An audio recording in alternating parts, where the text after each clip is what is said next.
En primer lugar, se desarrollará el panel Aspectos institucionales, arquitectura de la autoridad de la competencia, el cual ha sido patrocinado por Estudios Palacios Lleras. Le damos la bienvenida a los siguientes panelistas. En primer lugar, el doctor Andrés Palacios Lleras. Él es abogado de la Universidad de los Andes. Hizo un LLM en la Universidad de Harvard y se graduó como doctor de University College of London, gracias a su tesis sobre la historia intelectual y política del derecho de la competencia en América Latina, con énfasis en Chile, Colombia y México. Actualmente es socio de la firma Estudios Palacios Lleras. En segundo lugar está el doctor Jorge Jekyll Kovacs.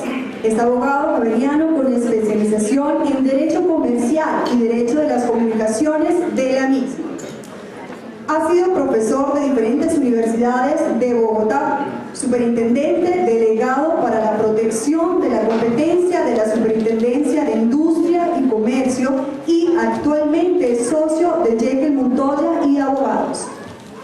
Ahora, para moderar este panel, tengo el gusto de darle la palabra a la doctora María Clara Lozano Ortiz de Zárate.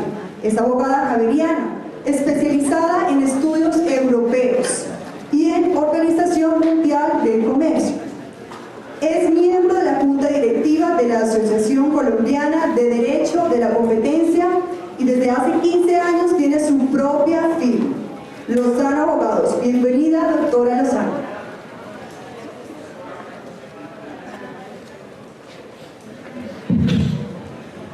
Buenos días, muchas gracias por acompañarnos.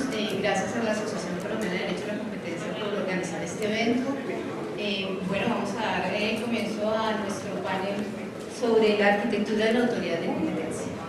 Es importante simplemente partir de que hay elementos que ya han sido objeto de estudio en nuestro país sobre nuestra autoridad.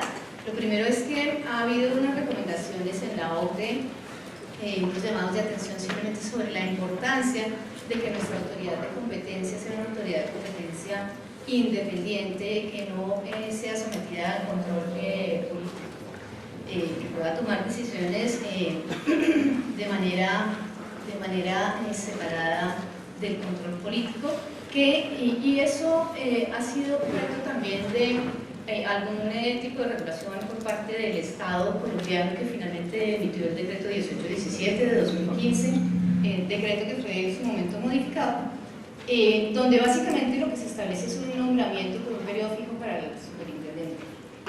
Esa modificación es importante porque el superintendente entonces puede tomar decisiones sin tener la presión de ser removido del cargo. Eso, pues obviamente antes hemos tenido algunos antecedentes, lamentablemente en Colombia, donde hubo un caso donde un superintendente objetó una integración y esa integración quería ser pasada, y finalmente pues esa integración pasó después de la renuncia del superintendente de turno de Chile. Muy bien, vamos a dar comienzo entonces a nuestras preguntas para los panelistas. La primera pregunta está referida fundamentalmente a: tenemos que modificar la autoridad de competencia, hay que hacerle una arquitectura nueva a la autoridad de competencia, primero, y segundo, esa arquitectura sería exclusivamente una arquitectura para tener un órgano de decisión unipersonal o de decisión colectiva. Hay posiciones, nosotros los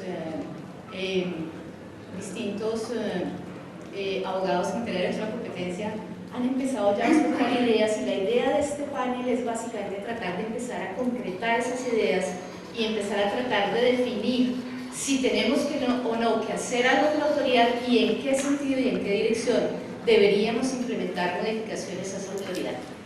Entonces, si quieren, empecemos por el doctor Jekyll. ¿Cuál es tu posición sobre la estructura de la autoridad de competencia? Buenos días, y buenos días a todos los que están acá. Muchas gracias a la asociación por la invitación y a participar en este panel. Personalmente considero que la Superintendencia de Industria y Comercio ha hecho una labor importante. Es una autoridad que ha ganado un gran reconocimiento. Sin embargo, creo que las fases agotan, los tiempos cambian y, en mi opinión, sí debería haber una modificación en aspectos sustanciales. Primero, creo que el tema de competencia ha ganado una relevancia que merece tener una autoridad que se dedique solamente a ese tema. Actualmente la superintendencia maneja 7 u 8 temas diferentes. Vale la pena que esté concentrada una autoridad en el tema de competencia. Posiblemente pues, hay modelos donde está también involucrado el tema de consumidor, pero pensaría que el tema de competencia. Y pensaría también que quien decida los procesos debería ser un órgano colegiado, no simplemente una persona que está decidiendo este proceso, sino dentro de una arquitectura que más adelante, si hay oportunidad, me gustaría hablar un poco de ello, fuera un órgano colegiado, no sé si de 3, 5, cuántas personas, pero sí pensaría que 3 personas. Y fundamentalmente pensaría que es bueno que sea un órgano colegiado, porque en mi opinión la parte más importante que hay dentro del proceso es esa evaluación y esa participación que se tiene en las pruebas, en el conocimiento pleno del proceso, de tal forma que esos que estén decidiendo o esa persona que esté decidiendo intermedie en las pruebas, tenga conocimiento de ellas, practique pruebas, practique testimonios y tenga un involucramiento total dentro del proceso, no simplemente una decisión al final que va a tomar, sino que sea actor dentro del proceso. Y dado el tiempo que eso requiere y ese involucramiento, creo que es bueno que sea colectivo y además, si bien podría ser un sistema de un ponente que otros que están decidiendo ahí, que acompañan esa decisión o no, esa decisión se ha tomado por más de una persona.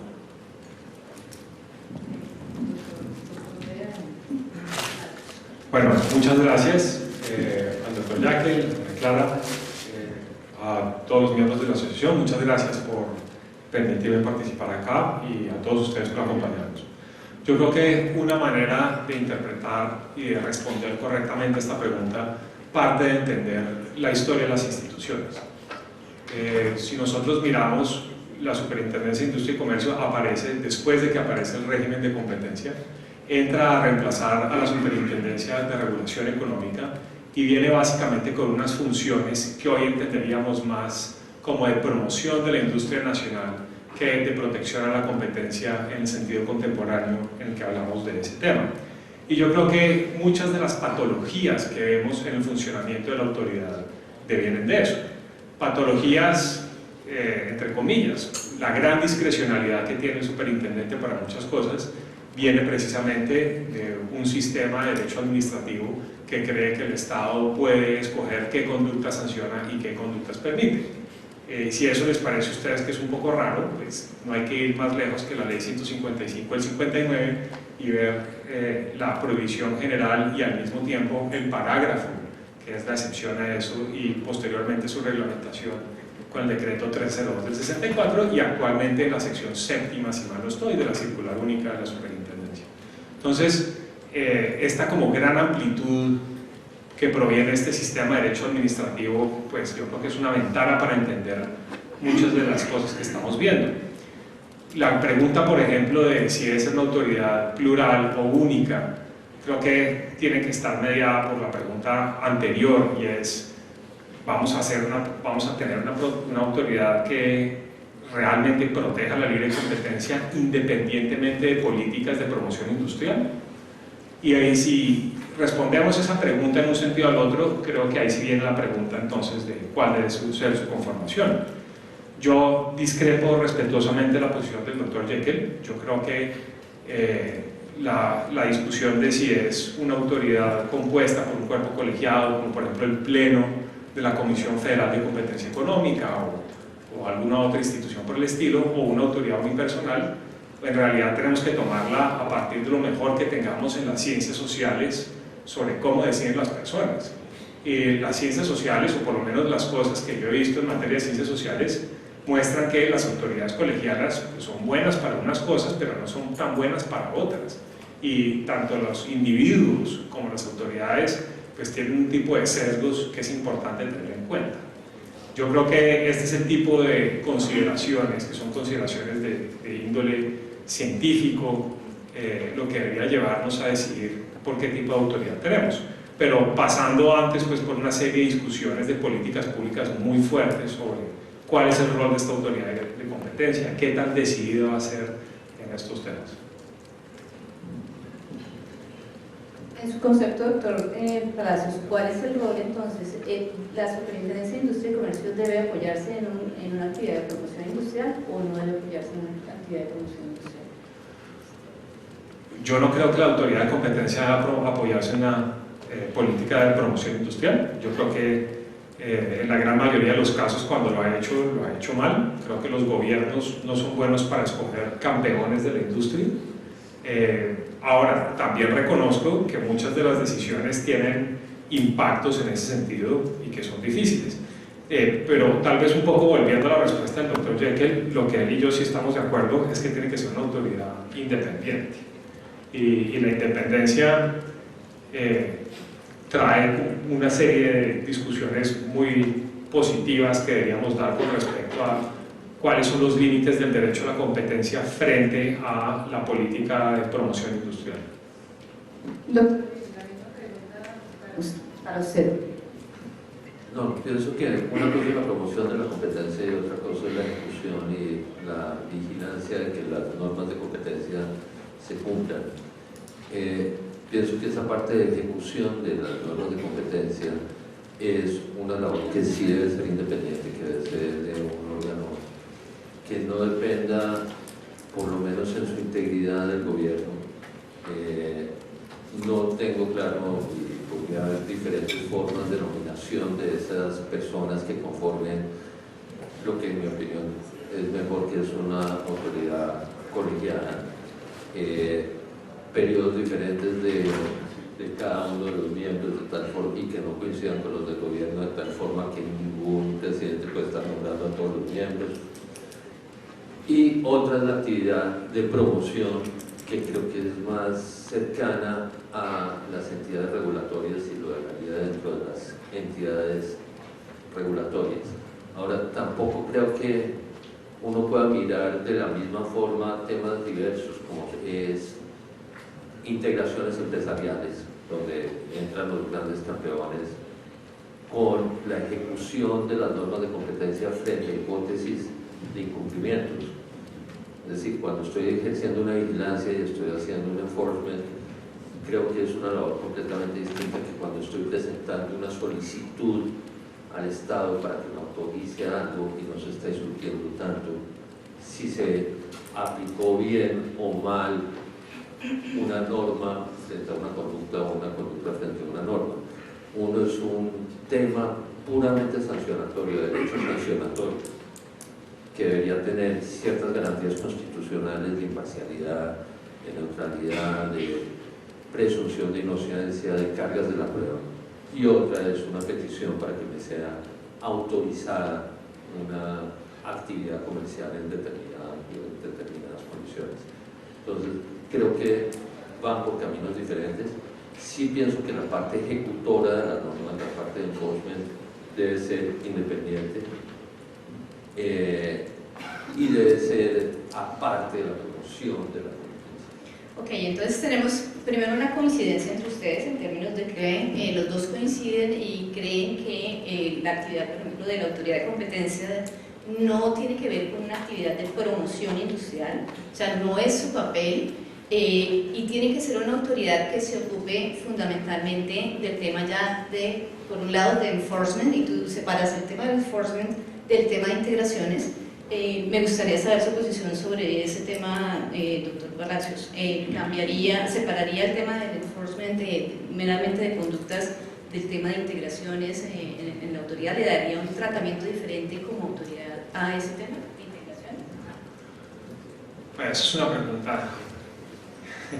Ok, creo que el tema de integración es dentro del mundo del derecho a la competencia una zona gris que separa el derecho a la competencia en el sentido de enforcement, de aplicación, con ya temas de regulación como tal. La idea de que las empresas tienen que pedirle permiso al mercado para hacer cierto tipo de transacciones es algo que es mucho más fácil caracterizar como regulación que como derecho a la competencia. Y en materia de integraciones entran una serie de principios, mal o bien, que son cuestionables y difíciles. Entre otras cosas porque en materia de integraciones las autoridades juegan a tener un poco como una bola de cristal y a adivinar el futuro. Y muchas veces esa parte de adivinar el futuro tiene que ver con cómo va a quedar el mercado si la operación de integración tiene lugar y cómo esa integración buscaría cumplir ciertos fines.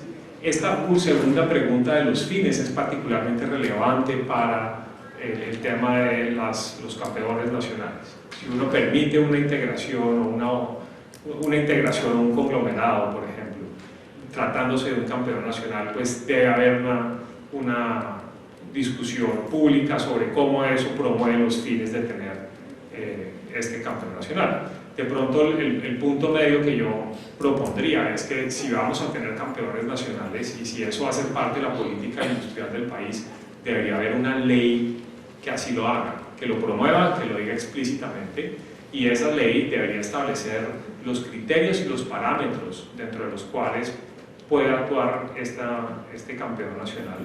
Y de alguna manera siempre va a estar flanqueada por el artículo 333 y la prohibición del abuso de la posición dominante. Es decir, en Colombia, por mandato constitucional, aún si uno tuviera un campeón nacional, ese campeón nacional estaría limitado por temas constitucionales y por básicamente las normas de abuso de la posición dominante. Entonces ahí hay una discusión importante para tener.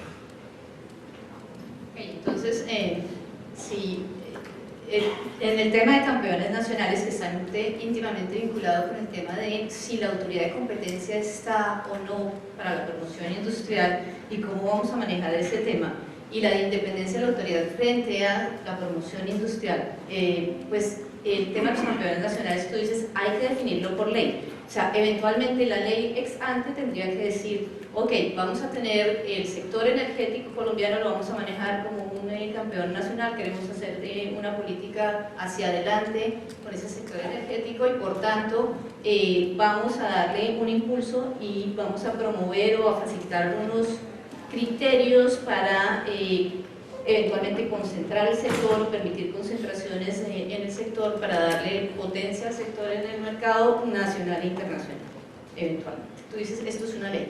¿Qué opina el doctor Jäger sobre esa regulación ex ante por parte del Congreso de la República sobre el tema de campeones nacionales? Yo creo que uno puede tener una ley que genere excepciones a sectores, posiblemente sí, no veo que haya algo que lo impida técnicamente o jurídicamente, es decir, el legislador podría desarrollar eso y tomarlo.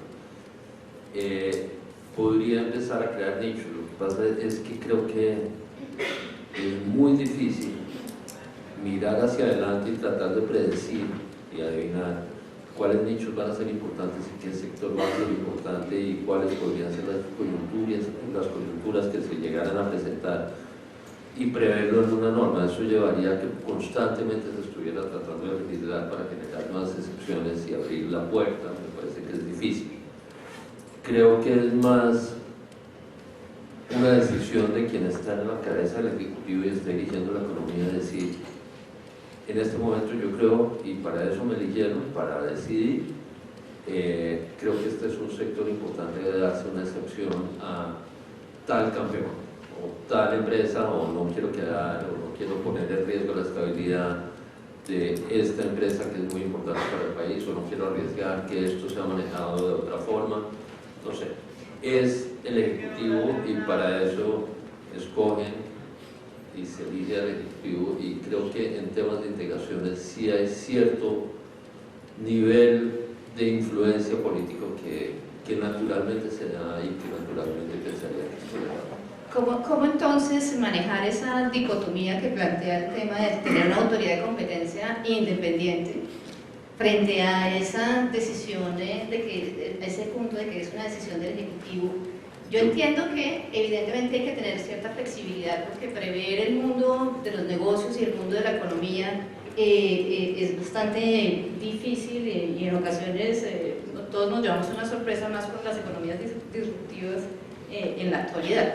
Pero, ¿cómo compaginas esas dos situaciones con una autoridad independiente que se manda sola? Nuevamente, creo, y en mi opinión, la labor de, y así uno no lo quiere llamar, juzgar, se aproxima bastante a juzgar.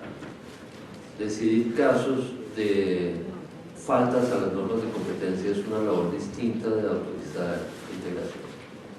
Creo que si uno va un paso atrás, en vez de ir un paso adelante, y mira cuál es la naturaleza de cada una de esas actividades, una de evaluación y decisión y eventual sanción, versus otra de análisis de conveniencia de factores para autorizar o no una solicitud. El terreno en el que estoy manejando es distinto y creo que para la decisión de los procesos y para la decisión de esos elementos debe ser independiente. Eso lleva a que, como decía el doctor Palacios, el tema de integraciones, por sus características, sea más cercano a un tema regulatorio que a un tema de ejecución de la norma. Y siendo más cercano a ese lado, posiblemente, y aunque suene contrario a la autoridad única, de pronto a quien le correspondería de pronto puede ser a autoridades regulatorias o a divisiones completamente dedicadas al tema de integraciones dentro de una autoridad de competencia que estén enfocadas solamente en eso, en el juzgamiento o en el conocimiento del proceso. Retomemos entonces la estructura que estábamos discutiendo al inicio de las preguntas. Estamos hablando de qué tipo de autoridad queremos. Queremos una autoridad unipersonal, como entiendo sostiene el doctor Palacios, o queremos una autoridad colectiva. Ambos tipos de autoridad tienen pros y contras, y creo que es importante entonces ilustrar de la manera más cuidadosa posible eso. Quisiera escucharlos. Hay colegas nuestros que dicen que la autoridad tiene que ser unipersonal porque si es unipersonal hay una persona comprometida, hay una cara, y esa cara se va a encargar de sacar adelante la política de competencia porque necesita que su nombre, además de aplicar las normas de competencia adecuadamente, necesita que su nombre sea importante en el tema. Y hay otras autoridades que dicen que es mejor dividir la decisión, dividir la capacidad de tomar decisiones en materia de competencia para que haya una ponderación mayor de las decisiones, en el análisis de pruebas. Entonces me gustaría escuchar cuáles son los pros, doctor Palacios, empecemos por el doctor Palacios, cuáles son los pros de tener una autoridad unipersonal. Bueno, yo no estoy casado con la fórmula de la autoridad unipersonal. Solo lo que creo es que deberíamos acudir a lo mejor que nos pueda ofrecer las ciencias sociales, en particular la psicología y la manera en la que la gente toma decisiones en grupo y como individuos para tomar esa decisión. Y no creo que deberíamos aproximarnos al tema con una idea fija. Ahora, dicho eso, hay como una serie de ventajas importantes con respecto a la autoridad unipersonal. Lo primero es que el esquema administrativo colombiano encaja más fácilmente que la creación de un grupo plural de personas tomando esta decisión. Lo segundo es que, como la doctora Lozano indica, pues le pone una cara al tema y hace que alguien sea responsable, y esa responsabilidad, para bien o para mal, pesa y lleva al impulso de las cosas. Los grupos hacen que la toma de decisiones sea un poco más difusa. Lo tercero es que no es necesariamente claro que los grupos tomen mejores decisiones en derecho. Y muchos de ustedes lo ven cuando participan en tribunales de arbitramiento, usualmente como partes. Me imagino que aquí también hay árbitros, pero uno lee muchos laudos arbitrales y se da cuenta pues, que no es el resultado de una deliberación maravillosa, que se construye una decisión en el sentido pues, rawlsiano, sino que muchas veces es un árbitro el que se echa la carga de sacar las cosas y uno nota tensiones entre las posiciones, y a veces el panel se vuelve alguien que termina amarrándose los cordones y se termina tropezando, y uno ve tropiezos en los laudos arbitrales. Entonces no necesariamente es claro que por tener un grupo plural uno va a resolver como todos esos problemas, pero de nuevo yo creo que lo que debe guiar nuestra decisión son como discusiones científicas, empíricas, sobre cómo toma la gente decisiones. Doctor Jekyll. Sí, yo creo que tener un enfoque multidisciplinario y que no solo sea una persona, sino que sea un conjunto de personas, donde va a haber economistas, donde va a haber abogados y donde va a haber una discusión, enriquece. Es decir, no podría pensar, sí, pero es que esa única persona que va a decidir puede tener asesores y que lo apoyen en tales temas y lo complementen. Yo creo que quienes toman las decisiones no deben valerse del criterio de los asesores, sino que están ahí es para que sean ellos los que toman las decisiones. Yo creo que uno debe buscar es al que sabe, no al que tiene el asesor que sabe.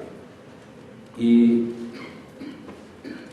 aunque no tengo forma de decir por qué puede ser mejor o peor, y si los colegiados aciertan más o menos que los individuales, creo que tampoco hay evidencia que demuestre que el individual decide mejor que los colegiados. Ahora, sí me preocupa dentro del tema de la cara única que quiere brillar. Yo no creo que esto deba ser un tema de vanidades, y no creo que sea un tema de lo voy a hacer ahí, quiero estar ahí porque quiero figurar y quiero ser importante y que salga en los periódicos. Eso no puede ser. Entonces tenemos, creo y pienso también, estoy convencido que la discusión que se da lleva a una mayor probabilidad de acierto. Que pueda haber dificultades, ojalá tengan ese espacio para debatir, que eso es lo que yo creo que genera una mejor decisión, esa posibilidad de debate, esa posibilidad de ver. No es lo único que yo creo, sino esta persona está pensando distinto, miremos a ver si puede tener razón y podamos tener un debate. Yo creo que eso enriquece. Y también pienso que esa posibilidad reduce o puede reducir el margen de error. Es que aquí hay un punto que para mí es muy importante, y esto es derecho sancionatorio. Y se está determinando la responsabilidad de una persona que debería presumirse, para empezar, inocente, y si se demuestra, su responsabilidad debería ser más allá de duda razonable. Y esas posibilidades de tener mayor acierto, pensaría que aumentan en la medida en que hay ese debate y no que es la opinión de una sola persona. Muy bien, entonces pareciera que hay una primera conclusión, creería yo, de esta primera pregunta grandota, y es básicamente la primera, que no hay conclusión, que necesitamos hacer unos estudios de profundización, que necesitamos acudir a las ciencias sociales, que necesitamos saber en realidad cuál sería la mejor opción, y además acorde con la cultura colombiana, que a veces acudimos mucho a estudios extranjeros y nuestra cultura tiene sus particularidades. Yo creo que ese es el primer tema. Bueno, siguiendo con eso, el estudio también, pues el informe de la OCDE indica que la superintendencia, cuando está realizando los procedimientos conocimientos ha manifestado que genera una Chinese Wall en lo que se refiere a la fase de instrucción de la investigación, donde el delegado realiza la instrucción, practica las pruebas y después emite un informe motivado, y posteriormente ese informe motivado y los alegatos de las partes pasan al consejo asesor, al comité asesor y posteriormente para la decisión final unipersonal en este momento del superintendente de Industria y Comercio. La primera pregunta que quisiera hacerles es, ¿deberíamos tener una fase en ese procedimiento, y tiene que ver en términos no de fases de procedimiento, sino de autoridades separadas, para la instrucción o eventualmente generar una fase de acusación previa y luego decisión? Primero el doctor Jekyll, por favor. Yo creo que las murallas chinas se brincan, y si no se brincan existe la posibilidad de brincarlas. Es decir, yo creo que hay que tomar todas las medidas para que haya una independencia total de quien acusa frente a quien decide. Es el esquema que tenemos hoy en día, donde hay una delegatura que se dice, se pregona que es independiente. Yo no creo mucho en esa independencia, y no creo en esa independencia por una razón simple, y es al delegado lo nombra como superintendente, y eso genera una interrelación de arriba hacia abajo y de abajo hacia arriba. También cuando yo nombro a alguien, yo confío en ese alguien, y de entrada ya estoy confiando en su criterio. Entonces hay una acusación que hace una misma entidad y que va a tratar de soportarlo y va a tratar de respaldarlo.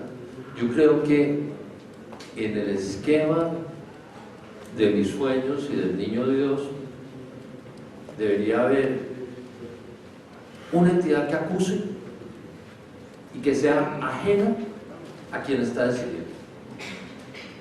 ¿Instruyendo o solamente...? No, más aún, que acuse, que determine, practique sus pruebas, haga lo que quiera para poder acusar y acuse. Y después que se dé un debate frente a unas personas, en mi opinión, colectivo, que sea neutral y que tenga la capacidad de poderse apartar de lo que hay abajo, pero no formalmente, sino practicando pruebas. Por eso también creo que es importante que eso sea colectivo. Además, porque el tiempo que depende y que demanda la práctica de pruebas es intenso y es bastante. Una sola persona no alcanza, le queda imposible. Entonces, que los procesos sean adelantados, después en un esquema administrativo uno no lo debería llamar juzgamiento, pero realmente es un juzgamiento. Esa evaluación, ese juzgamiento, involucra la práctica de pruebas, y que en esa práctica de pruebas esté metido quien decide, que esa persona que va a estar decidiendo oiga las pruebas, conozca las pruebas, vaya a las diligencias, practique inspecciones, practique testimonios, oiga declaraciones, pregunte y esté involucrada. Eso además garantiza un mayor conocimiento del expediente que simplemente leer un proyecto de resolución. Pues si te entiendo bien, básicamente tú dirías, hay una fase de acusación, una autoridad independiente que practica pruebas por su cuenta y llega todo ese acervo probatorio acompañado de la acusación a una autoridad distinta, que es la que decide, que también tiene la posibilidad de controvertir y mirar y practicar sus propias pruebas. Y esa autoridad es colectiva para que haya una repartición de cargas de trabajo en términos de... Y una mayor probabilidad de acierto, porque la decisión sí la toma colegiadamente, es decir, algo así como un ponente frente a los otros. Eso también, ese esquema también favorece un punto que creo que es de la mayor importancia, es la igualdad de armas. Andrés, ¿cuál es tu opinión? Bueno, yo creo que en este punto tampoco va a haber mucha discusión con el doctor Jekyll. Yo solamente tal vez haría como una precisión, y es, si el niño Dios no tiene restricciones de ninguna clase y le puede cumplir a uno los deseos, yo creo que uno podría imaginarse sistemas de derecho a la competencia mucho más fuertes y con más dientes. Y tal vez lo que yo le pediría al niño Dios es, pensemos un derecho a la competencia, ya que usted habla de igualdad de partes, que sea de litigios entre particulares, lo que se llama en otras jurisdicciones el private enforcement, y saquémonos un poco la idea paternalista de acudir a la autoridad administrativa porque solo ella puede proteger mis derechos. Yo empezaría por ahí. Pero si estamos en un mundo con restricciones de recursos de toda índole, yo creo que lo que hay que pensar es una reforma a la autoridad, un poco como dentro de nuestro esquema. Y a pesar de que nuestro esquema está lejos de ser perfecto, yo creo que uno podría lograr muchas de las cosas que sugiere el Dr. Jekyll, básicamente estableciendo una segunda instancia al interior de la superintendencia para temas de prácticas restrictivas. La primera instancia se surtiría ante el superintendente delegado, la segunda instancia se surtiría ante el superintendente de Industria y Comercio, y el superintendente tendría la posibilidad de practicar pruebas. Y lo que habría básicamente sería un recurso especial de apelación, tal vez con unos criterios ligeramente más amplios de lo que uno encuentra en la jurisdicción ordinaria para ese proceso. No creo necesariamente que eso sea la panacea. Creo que para que este esquema resulte, usted y yo estaríamos de acuerdo en que tiene que ser una autoridad independiente, por lo menos a nivel político, y tanto el superintendente delegado como el superintendente de Industria y Comercio tendrían que ser independientes en ese sentido particular. Ya si es una decisión que es más acertada o más correcta, nunca lo sabremos. Dentro de lo que tú estás comentando, por ejemplo, el doctor Montealegre sugería que se volviera al esquema de que el superintendente delegado fuera nombrado también por el presidente, de tal manera que los nombramientos fueran de igual nivel, a nivel presidencial, y que no hubiera una especie de relación de subordinación como existe hoy en día, que el superintendente delegado es nombrado por el superintendente. ¿Qué opinión te merece dentro de lo que tú estás comentando? Yo creo que tenemos que pensar un régimen distinto al de elección discrecional del presidente o discrecional con asterisco, como tenemos hoy en día. Desafortunadamente hay noticias viejas y recientes sobre los problemas de la discrecionalidad y los vínculos con el presidente, que son muy desafortunadas y que yo creo que deberíamos ir un poco más lejos que eso. De pronto en la vena del Dr. Jekyll uno podría pensar un sistema, como alguien dice, de que se pueda escoger una persona, digamos que un presidente no tenga, los escoja, pero no los escoja todos al mismo tiempo, que tengan periodos intercalados, y de pronto pensar un sistema que lleve eventualmente a una autoridad de alguna manera parecida a la independencia que tiene el Banco de la República. Creo que eso es entre otras cosas, una experiencia colombiana exitosa relativamente de independencia. Y yo creo que podríamos mirar por ahí para ver cómo resolvemos ese tema. Muy bien, entonces tenemos dos esquemas diferentes. Un esquema inicialmente que es una entidad independiente acusando, otra entidad independiente decidiendo de carácter colectivo. Tenemos un esquema dentro de la misma entidad, está el superintendente delegado en una primera instancia y en una segunda instancia estaría el superintendente tomando la decisión final. Estas son las dos posiciones que tenemos. Dentro de ese marco conceptual que ustedes han delimitado, ¿cómo sería entonces realmente la toma de la decisión final? Si tenemos, por ejemplo, una autoridad de tipo colectivo, ¿cómo se tomaría la decisión entre los miembros? ¿Mayoría? ¿Unanimidad? ¿Cómo sería la presentación de los elementos de prueba? ¿Y cómo se aseguraría la inmediación de la prueba en ambos casos? De tal manera que quien decide realmente tenga un contacto directo con la prueba y que no sea simplemente leer un documento que perfectamente puede omitir detalles que pueden resultar relevantes y sustanciales para la decisión. ¿Quiere empezar?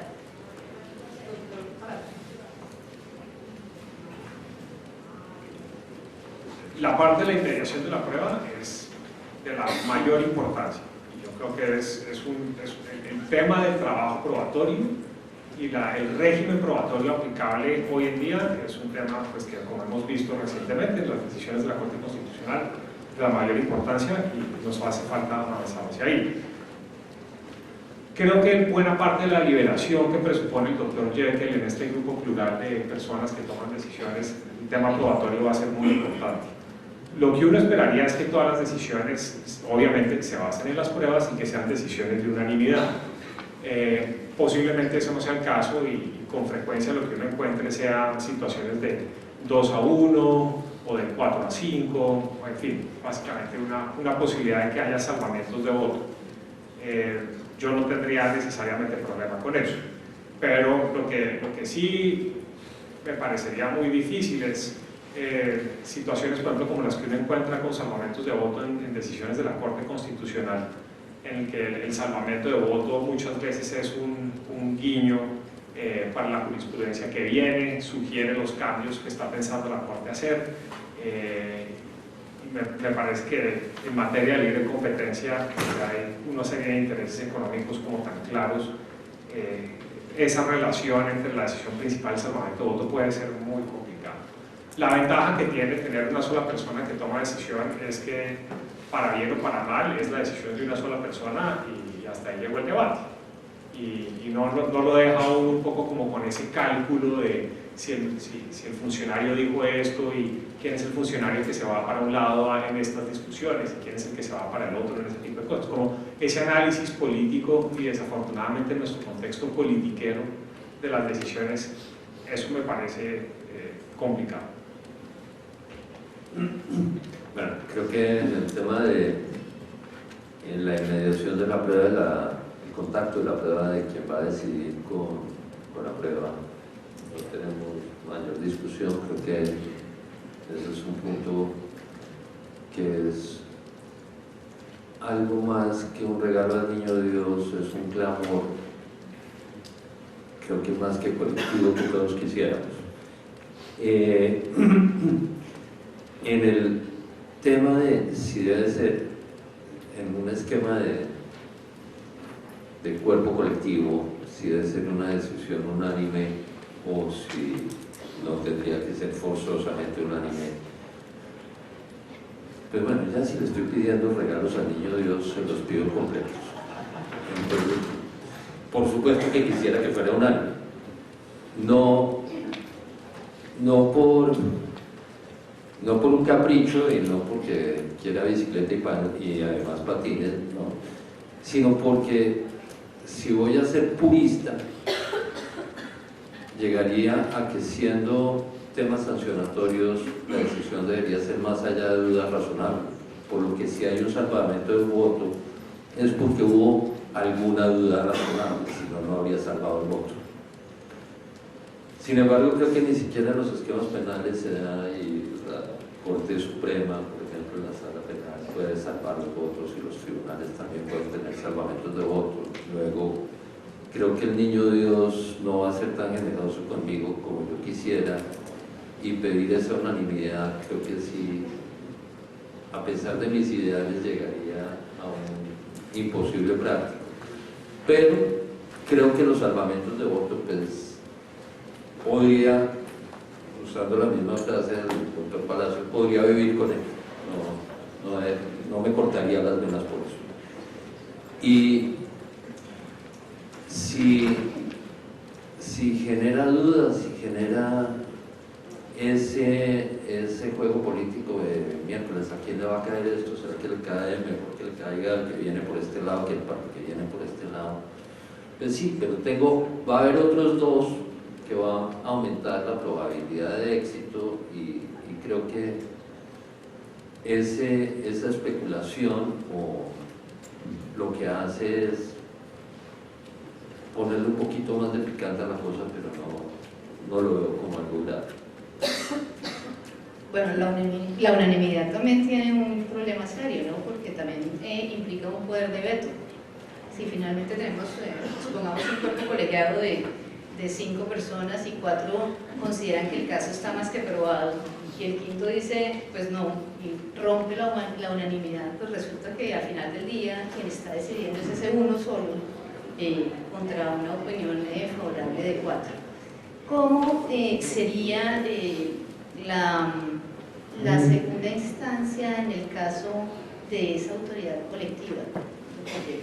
No, Porque entiendo que ustedes, doctor Palacios, entiende que la segunda instancia sería ya a nivel del superintendente. no, para mí sería un proceso de una sola decisión, no tendría dos instancias, no tendría una segunda instancia. Creo que la propuesta y la visión de dos instancias, una en que el delegado decide y esa decisión es recurrible ante el superior, definitivamente es mucho mejor que lo que hay hoy. Pero en el esquema que imagino, que me gustaría, pues sería un proceso de una instancia donde lo que hay en el acusador es una acusación con unos cargos para ser debatidos ante el decisor, y esa decisión sería de única instancia. Ahora, desafortunadamente o afortunadamente, como somos seres humanos, en la racionalidad humana, si yo hago una acusación, ya estoy casado con ella. ¿Cuántas veces encontramos que un recurso de reposición funciona? ¿Puede pasar? Sí, puede pasar, pero son pocas las veces. Entonces, muy probablemente, si yo voy a tomar la decisión de primera instancia frente a la acusación que yo mismo formulé, apoyado por la gente que yo mismo nombré, la probabilidad de que sea condenatoria es altísima. Entonces, pues, sí, ¿es mejor que lo que hay? Sí, definitivamente es mejor que lo que hay. ¿Que pensaría yo que se puede mejorar? Pensaría definitivamente que se puede mejorar. Bueno, yo creo que de nuevo la historia es muy ilustrativa para ver eso. Creo que ustedes pueden preguntarle a Cristian tres decisiones de la Corte Suprema de Justicia de Estados Unidos, que es posiblemente el tribunal con mayor respeto del mundo, y que son tres decisiones absolutamente vilipendiadas en derecho a la competencia de los Estados Unidos, que son Brown Shoe, Vons Grocery y Utah Pie. Son tres decisiones justo antes de que apareciera la escuela de Chicago, y que hoy en día la gente dice como qué horror que estaban pensando en esos casos. Esto es interesante porque este tribunal es un tribunal constitucional, que de hecho fue el que se inventó varios siglos atrás la idea de que uno puede demandar la constitucionalidad de leyes y actos administrativos. Se equivocó de manera reiterada y fueron 9 magistrados, lo mejor de la profesión jurídica de Estados Unidos, que llegaron a conclusiones que uno dice hoy como miércoles, esto es terrible. Entonces, históricamente sabemos que un grupo plural de personas con las mejores intenciones y la mejor formación académica pueden cometer errores y pueden cometer errores sistemáticos. Eso, por supuesto, no quiere decir que sean mejores que una autoridad que decide las cosas de manera individual, pero sí hay que saber que ese riesgo existe y hay que pensar.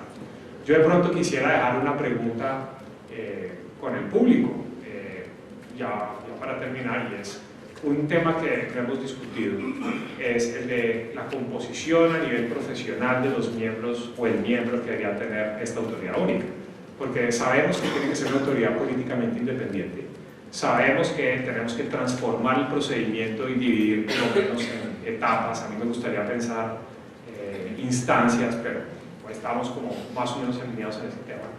Otra pregunta importante es ¿cuál es el rol que deberían tener, por ejemplo, economistas, psicólogos, ingenieros en la conformación de esta autoridad? Y esta es una pregunta que no es solamente de cara a la naturaleza de los problemas que uno típicamente encuentra, sino también es una pregunta profunda, epistemológica sobre el derecho a la competencia, y es: el derecho a la competencia ha sido muy abierto hacia la economía. ¿Qué tan abierto puede ser ahora hacia otras ciencias sociales? No solamente para la resolución de conductas específicas, sino también para cosas que ya mencioné, como por ejemplo el diseño mismo de la autoridad. Yo creo que afortunadamente vivimos en una época en la que hay mucha información sobre eso, y sería un gran error no echar mano de esa información que tenemos para dar esa discusión. Muy bien, entonces pues para cerrar tenemos algunas coincidencias que son importantes. La primera es que la autoridad de competencia no debe estar, en principio, de acuerdo a nuestros panelistas, vinculada a la actividad de promoción industrial. Claramente debe ser una autoridad independiente. Ahí hay una variación en relación con el tema de integraciones y de enforcement, básicamente de conductas, donde es absolutamente necesaria la inmediación de la prueba en quien decide.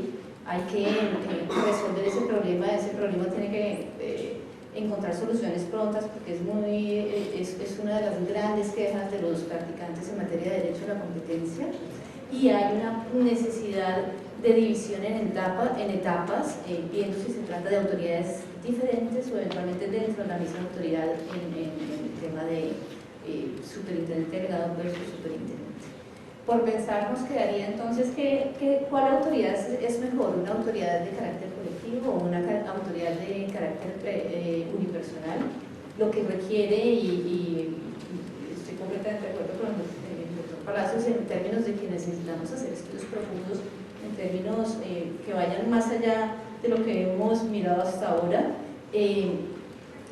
donde también hay que mirar qué tipo de profesionales deben integrar esa autoridad, eventualmente sea unipersonal o sea colectiva. Y también nos queda una distancia entre los dos en términos de las instancias que debe tener el proceso. 2 instancias para el doctor Palacios y una instancia para el doctor Libre. Esto es simplemente un intento de ir pensando, ir ya matizando esta discusión sobre qué arquitectura es mejor para la autoridad. Esperamos haberlos dejado llenos de dudas. Muchas gracias.